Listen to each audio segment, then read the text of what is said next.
Solo nice. Death threats given by clowns. I guess live in this prison when you live around clowns. Nah, how y'all doing, man? Peace.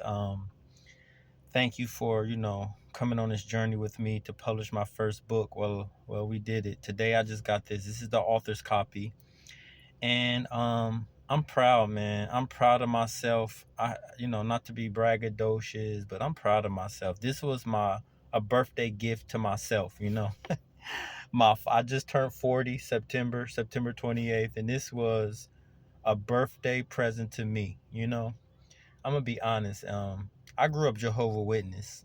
So growing up I never had a birthday party ever.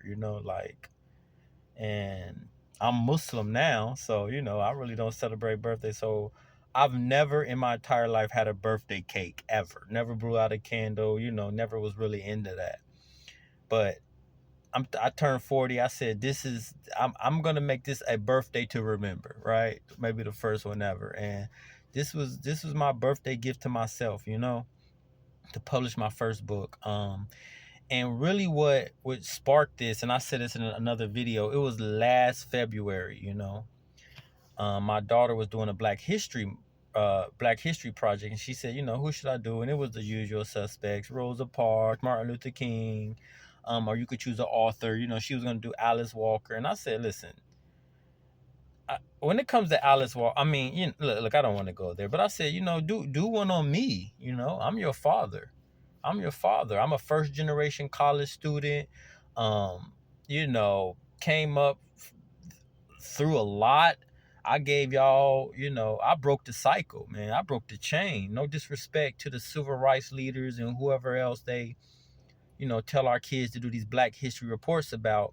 But I was telling my daughter, like, in terms of your life and my life, I do a report on your father. I broke the cycle. I broke the chain. I'm the rose that grew from the concrete. Do one on me. And she hit me with, well, Dad, you're not an author. It got to be somebody who did something, historical or an author. And I was like, I had to shut my mouth, shut me up. And she was right. So I said, you know what? By next February, I'm gonna have a book out. So next Black History Month, which is coming in like 3 or 4 months, you gonna do your father. And if the teacher says, hey, my dad an author. So that's kind of like, that was my motivation. Because to be honest, since I was in school, the writing is what I was always good at. I've always been a great writer. But, just wasted potential. I never did anything with it. I would write poetry, write short stories, and they end up in some composition book in the closet. So if my kids are everything to me. You know what I mean? I do things for my kids I don't even do for myself. Like, I could have did this book 10, 15 years ago, but again, like, my kids, man, that's my life, bruh. That's my life on this earth, man. So what pushed me to finally get it done was doing this for my kids. And as you see, that's my son on the cover. That was his 4th birthday. Me and him took a father-son trip to South Padre, right? See, I have 5 kids, 4 girls and 1 boy. So, I was like, you know what, son, just me and you, father-son road trip. So we made the trip from Houston to South Padre. It was 6-7 hour drive, man. And it was a great trip, man. And so that's my son there on the beach one day. That was on his birthday. I took that picture, and I wanted to put him on the cover, man. And he was so proud when he saw himself on the cover, man. And it meant something. Like, son, I gave this to you. It's something small, but to me, it means a lot. Just this past June, my father passed away. He passed away, and he was in his early 70s. And I was just thinking about it, like, man, what did my father leave me? I didn't get no inheritance from my father.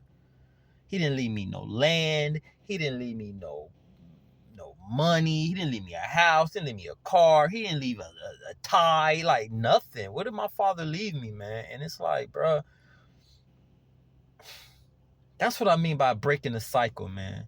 That's what I mean by breaking the cycle. I left my son something. Hopefully, I leave him more than a book, right? But at least I left my son something. At least my son can say, you know what, my dad left something behind. My dad gave me something, man. And I be struggling to, like, figure out, like, what did my dad give me? It's other than a bunch of bad habits and baggage, man. And I hate to say it like that, man, not to disrespect, but it's the truth, man. So that's my son on there. And if nothing else, man, I could say, I already got some sales, right? Friends and family sales. But I swear I could sell no copies of this book. And I've already done more than I wanted to do, man. So to explain the title, it was inspired by Eldridge Cleaver's Soul on Ice. Now, if you know about that book, let me give you the disclaimer. I do not support a lot of what he said. The thing about the assault and I got 4 daughters, man, and Eldridge Cleaver. Eldridge Cleaver. I don't know what to make of him, to be honest. But when I read that book at the age of 18, it literally changed my life. Like, that book changed the trajectory of my life. Real talk. So whatever flaws Eldridge had, all of the what's the word I want to use? I'm trying to grab the right adjective. All the heinous things he said in that book, I still gotta give some credit where credit is due. At me as an 18, 19-year-old kid living in the inner city, growing up on gangster rap music, like, I couldn't have read, like, if I would have read if I would have read Malcolm X autobiography, it wouldn't have like had the impact. I could have read Baldwin. I could have read a lot of things, Wretched of the Earth by Fanon. Like, it's so many classic books that I could have read. It really wouldn't have touched me. You got to understand, I was a young 18, 19-year-old kid. You know what I mean? Raised in the inner city, single mother, food stamp Section 8, gangster rap. That was our Bible. Like, our gangster rap. At that time, my Bible was, like John, Paul, Luke. My books of the Bible was Pac, Jay-Z, Nas, Master P. That's what I grew up on. So Eldridge, the language Eldridge was speaking was the one I could relate to. So I titled the book Soul on Water for that reason. Not saying that I'm paying homage to Eldridge Cleaver, because Eldridge Cleaver, in a lot of ways, he was a monster, man. But that particular, sometimes you got to separate the book from the person. Just like how they praise Thomas Jefferson. Thomas Jefferson was let's be honest.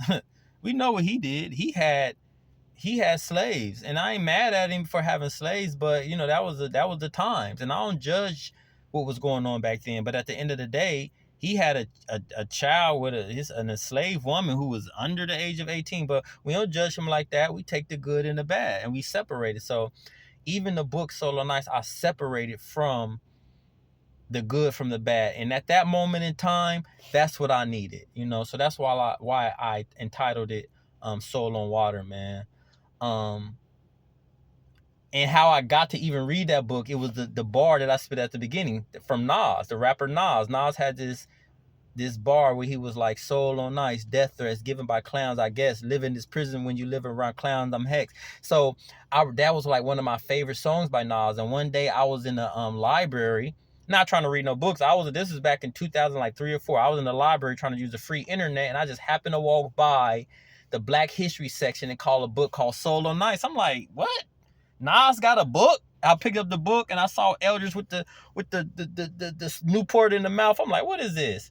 And I ain't gonna lie, I stole the book. I didn't have a library card. I stole the book. I'm sorry, Dayton Public Libraries. I'm sorry, but I stole the book, and the rest is history. I read that. After that, I read George Jackson's Soledad Brother, and that led to Malcolm X autobiography, and that led to Huey P.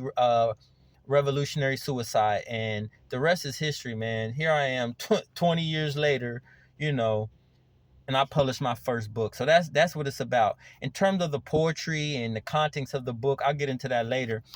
And support the book, man. Support it. I'm not asking you to support it for monetary gains. Like I said, this was a passion project, but it won't hurt. I want y'all to buy it and read it, just for the experience, man, just so my words can have some weight in the world, man. So go ahead on Amazon. That's all. This on Amazon right now, and put Soul Soul on Water poetry, and you can order a copy. I mean, you can get it on the Kindle, but me, I'm old school. I like the hard copy book. So, if you want to support me, go ahead. If you feel my vision, if you wanted the roses that grew from the concrete, if you wanted one of the warriors who broke the generational curses and broke the cycles, for however you did it, if you a 80s baby like me, a 70s baby, y'all know what we've been through, man. And support me, man. And even if you don't support the book, that's cool, man. Like,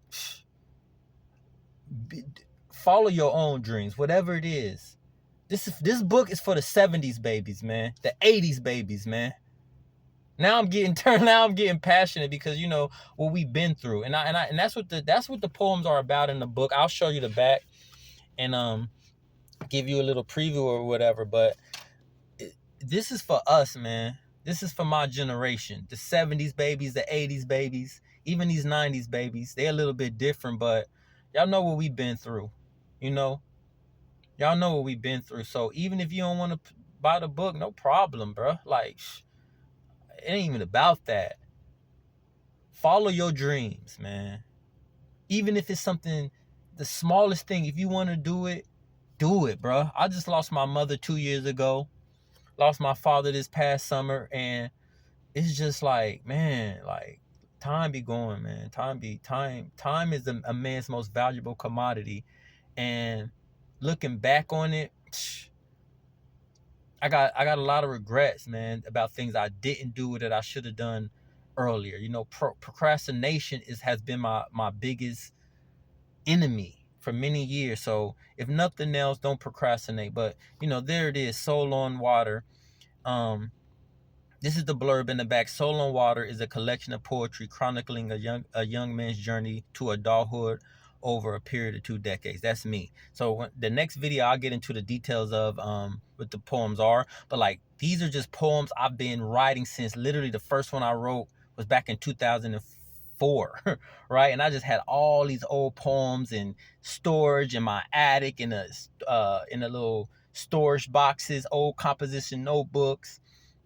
So I just put them all together and put them in here. Born in the turbulent 1980s, the poet, that's me, grapples with finding his identity and navigating a postmodern world devoid of traditional rites of passage and clear roads for young men.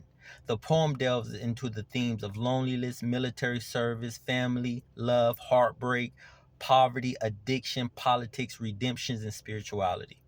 And that's what the poems are. It's kind of like my autobiography in verse, right? But the reason I put the poet instead of my name, because my story ain't unique, bro. This is like, we all been through this, and right now, if you don't know, I'm a school teacher, man, and the American boys are in crisis. I see it every day in the classroom, man. So yeah, I'm gonna stop right there. I'm gonna go a little bit more into the next video, but I ain't just write this for myself and my son. I wrote this for all of us, all the 70s babies, all the 80s babies, all the lost boys in America, man, and across the world. It's for us, man. So support the book and support yourself. Peace out.